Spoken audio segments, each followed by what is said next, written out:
If you listen to my show pretty frequently, you're probably familiar with some of our standing guests on the show.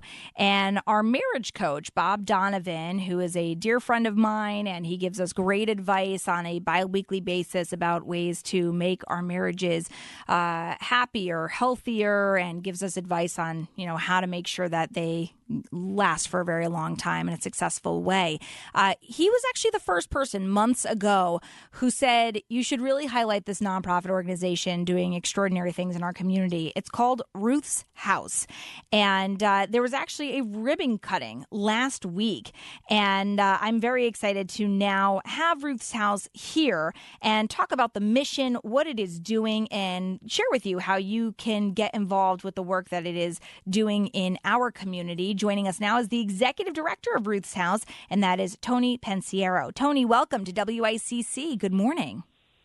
Good morning, Melissa. Thank you so much for having me. Yeah, absolutely. And tell us, if you don't mind, just starting off, when did Ruth's House open officially? Yes, we officially opened the doors to welcome moms and their children on May 20th, but this has been 5 years in the making. Jeannie Corman, who is the founder and president, she had a vision probably 6-7 years ago to start fundraising to purchase a home. And we purchased a home about a year ago, had to do some renovations, but officially opened the door May 20th. So we are so excited. So that's amazing, because when I was reading through and you hear about how this has been, 5 years in the works, at first I thought to myself, wait, how have I never heard of this nonprofit? I didn't realize it was doing work for 5 years. And then I read it and I'm like, oh, wait a minute. No, this is brand spanking new, basically. And so you kind of, started to hint at it there, Toni. Ruth's House is really providing I would think, a safe housing environment for young single moms. Is that the case? Correct. We are a transitional home. So we're not a shelter. We're not a substance abuse home. We're not a safe house per se. But we are a loving home that is going to provide resources to these moms and their children based on their unique needs. There may be some moms who are coming from situations in the past that had domestic violence, but we are not taking women on an emergency basis. We know there's other locations, other situations, or places that can assist them, but we do have a formal intake process and meet with these moms to make sure that we're the right place for them. And, it's interesting, the woman you said had the vision, Ms. Gorman, she was a single mom of 5 and created the nonprofit, years ago, but it finally opened its doors to some of these moms just in May of this year. That was immediately kind of struck me, because I'm one of 5 kids. But my mom is married. She still is married to my father. But, the struggle that, whether you have 1 or 5, like, see, I'm a mother of 1. My mother is a mother of 5.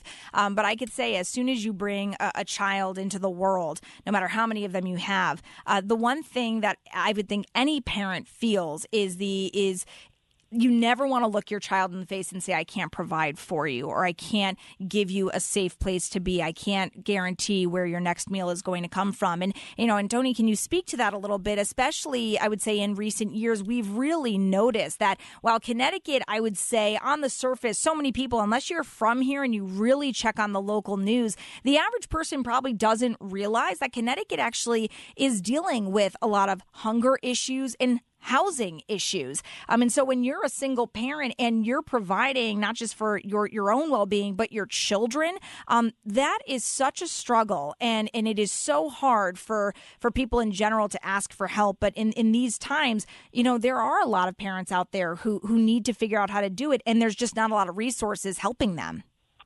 Absolutely. And that was the key with Jeannie. She had a supportive family. She found herself, as a single mom with 5 children, but did have family to support her. She went back to school, became a teacher, but recognized there's a lot of parents, specifically single moms. I'm not saying there's not single dads out there, but her vision was for a safe, loving home for single moms. And the need is great. We currently have 3 families living in the home. We have space for 1 more. Her vision is to have more than 1 Ruth's House, but the need is so great. And so we are providing their basic needs. housing, food, but we want to uplift these women, empower them to continue with their careers, finding appropriate jobs. Daycare situation is very difficult and very limited in our area as well. So you've got a lot of challenges with food, daycare, jobs. Our moms, two of the moms don't even have vehicles right now, and so we're trying to raise some funds to purchase a van for Ruth's House. So absolutely, Melissa, to your point, 1 child, 5 children, the need is great. And when you find yourself alone as a parent, it is even more challenging. Mm-hmm. And again, we have Toni Pensiero here, who is the executive director of Ruth's House. And while this was something that was 5 years in the making, the home, the purchased home in downtown Shelton officially opened up on May 20th of this year, welcoming their first 2 families. And inside the home, they do have Jeannie there, who had the initial vision, as well as a house mom managing the home and assisting the women to meet their goals. Now, how long are they allowed to stay there, Toni? Yeah, great question. It is going to be unique, but up to a year. We have partnered with other similar organizations and have found out, if you give people sometimes too long, they don't really work on their goals and hit those goals. So it is up to a year based on their situation.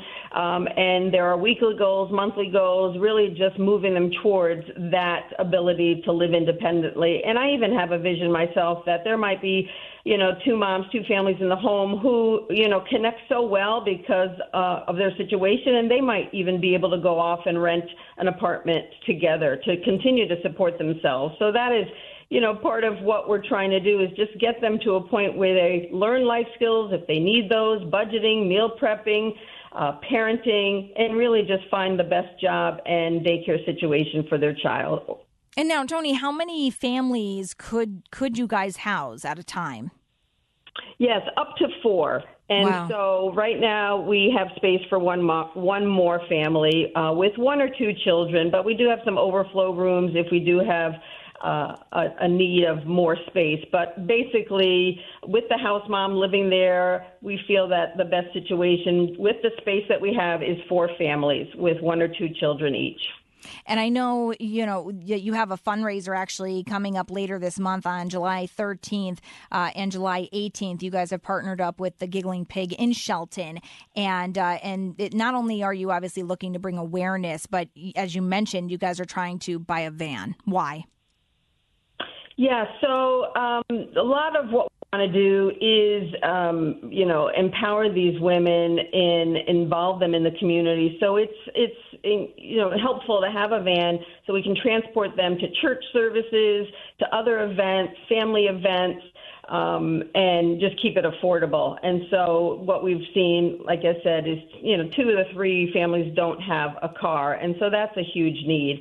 And so part of the fundraiser at the Giggling Pig is not only to come out for a fun night of art and fellowship and community, but to raise some necessary funds towards that goal to purchase a van. So if people want more details on the events that are, again, coming up later this month on July 13th and 18th, you can go to the website, ruthshousect.com/events. And you also can just find more information all about Ruth's House. And if you want to do that, again, you could just go to their website, ruthshousect.com. And Toni, I want to thank you so much for sharing this information. And I love that this vision has come to life. And I really hope that you get the funding that you need and we could support more families in our community. Thank you so much. Thank you so much, Melissa. Have a great day. Thank you. You too. Again, Toni Pensiero is the executive director at Ruth's House. And if you want more information on this nonprofit and certainly upcoming events, including 2 that are happening at Giggling Pig in Shelton on July 13th and 18th, go to their website, Ruth's House CT. If you listen to my